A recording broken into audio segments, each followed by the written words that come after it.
Assalamualaikum warahmatullahi wabarakatuh. Alhamdulillah rabbil alamin wa bihi nasta'inu ala umuri dunya waddin. Wassalatu wassalamu ala asyrafil anbiya'i wal mursalin sayyidina Muhammadin wa ala alihi wa sahbihi ajma'in. Amma ba'du. Segala puji kita panjatkan kepada Allah Subhanahu wa taala. Dialah Tuhan semesta alam yang masih memberikan kita kesempatan untuk hidup di dunia ini. Dan tak lupa pula salawat dan salam kita panjatkan kepada baginda Rasulullah sallallahu alaihi wasallam. Dialah sang rahmatan lil alamin yang membawa umat Islam dari masa kehancuran hingga masa kejayaan seperti saat ini. Dalam Islam kita mengenal 5 rukun Islam. Yang pertama adalah syahadat, salat 5 waktu, berpuasa di bulan Ramadan, berzakat dan berhaji bagi yang mampu. Perintah salat Allah turunkan secara berbeda dari perintah syariatnya yang lain. Ketika Allah perintahkan untuk bersedekah, maka akan Allah turunkan ayat. Begitu pula ketika Allah perintahkan untuk berzakat, maka Allah turunkan ayat. Namun ketika Allah perintahkan untuk sholat, Allah undang langsung Rasulullah SAW ke langit ke-7 untuk menerima langsung perintah sholat. Oleh karena itu, sholat adalah ibadah yang sifatnya wajib, dan di hari kemudian ia adalah amalan ibadah yang paling pertama dihisab oleh Allah Subhanahu wa taala. Jika baik amalan sholat kita, maka baik pula seluruh amalan yang pernah kita kerjakan. Namun jika buruk amalan sholat kita, maka buruk pula semua amalan yang pernah kita kerjakan. Sholat adalah ibadah yang paling penting setelah syahadat.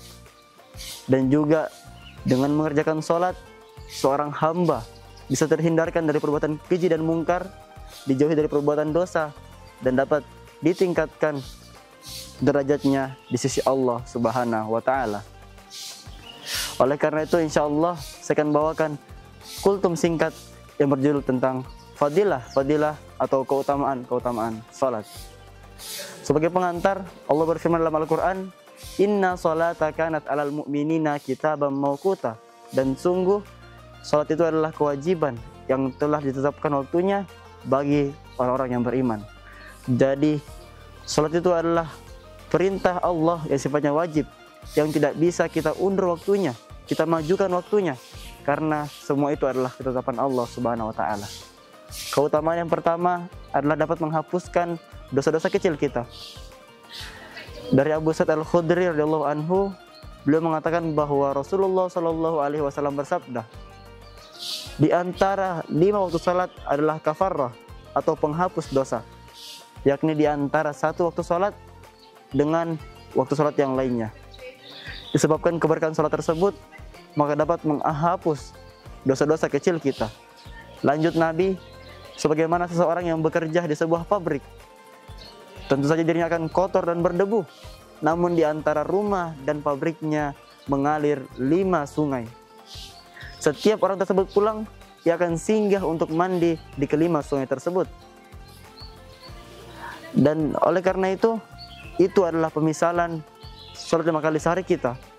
Segala perbuatan dosa ataupun keburukan yang kita lakukan di antara 5 waktu sholat tersebut, insya Allah akan diampuni oleh Allah Subhanahu wa taala. Dari perumpamaan tadi, Rasulullah ingin agar kita memahami betapa pentingnya sholat secara sempurna. Karena dengan sholat, Allah akan memberikan kita faedah yang besar, yaitu diampuni dosa-dosa kita sebagaimana orang yang mandi 5 kali sehari di sebuah sungai. Kita sering menyepelekan firman-firman Allah. Kita sering menganggap remeh. Kita sering menyepelekan perintah-perintah Allah. Maka jika demikian, kerjakanlah sholat. Jika tidak, kita akan menjadi hamba Allah yang merugi. Dan juga kita tidak menjadi hamba yang dicintai dan dirahmati oleh Allah Subhanahu wa taala. Faedah yang kedua adalah anjuran untuk meminta pertolongan kepada Allah dengan salat. Allah berfirman dalam Al-Qur'an, "Wasta'inu bis-sabri was-shalah. Wa innaha lakabiratun illa 'alal khashi'in." Dan mohonlah pertolongan kepada Allah dengan sabar dan salat. Dan sungguh itu sungguh berat kecuali bagi orang-orang yang khusyuk. Ini adalah amalan yang dikerjakan oleh orang-orang terdahulu. Karena dengan sholat, seorang muslim dapat diampuni dosanya dan juga dapat diringankan segala permasalahannya. Dari Abu Darda radhiyallahu anhu, beliau mengatakan bahwa Rasulullah SAW ketika terjadi angin tornado atau angin taufan, maka beliau tidak akan keluar dari rumah kecuali telah reda angin tersebut. Dari Abu Zaif radhiyallahu anhu, beliau mengatakan, "Kana Rasulullah SAW idza hasabahu amrun fazi'a ila shalah." Sesungguhnya Rasulullah SAW jika beliau mendapati sebuah perkara, maka beliau akan segera mendirikan sholat. Mengapa kita dianjurkan untuk meminta kepada Allah dengan sholat? Karena sholat adalah rahmat Allah. Ketika turun rahmat Allah, maka segala kesulitan, segala permasalahan yang ada di dunia ini akan diangkat oleh Allah Subhanahu wa Ta'ala. Jadi jamaah sekalian, marilah kita mengerjakan sholat jika kita memiliki masalah ataupun kesulitan dalam hidup kita. Allah juga telah berjanji dalam Al-Quran, "Wa may yattaqillaha yaj'al lahu makhraja." Dan barang siapa yang bertakwa kepada Allah, maka akan diberikannya jalan keluar. Fadilah yang ketiga atau fadilah yang terakhir adalah tanda bahwa adanya iman dalam diri seseorang. Islam telah mensyariatkan berbagai macam ibadah seperti sholat, puasa, zikir, berzakat, berhaji, ataupun bersedekah.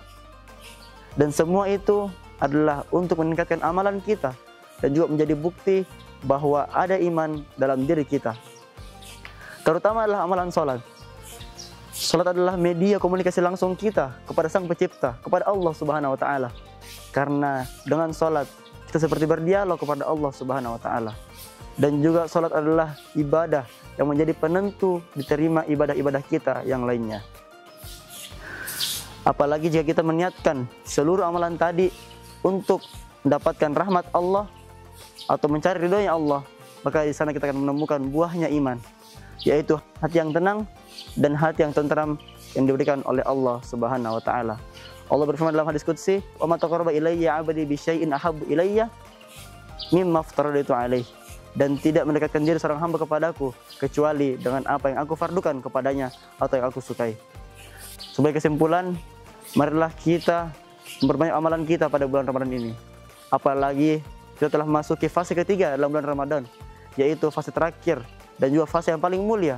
Karena dalam fase ketiga ini memiliki bulan yang lebih baik daripada 1000 bulan, yaitu malam Lailatul Qadar. Sekian dari ceramah saya. Jika ada yang salah, datangnya dari diri saya sendiri, dan jika ada yang benar, itu datangnya dari Allah Subhanahu wa Ta'ala. Wabillahi taufiq wal hidayah. Assalamualaikum warahmatullahi wabarakatuh.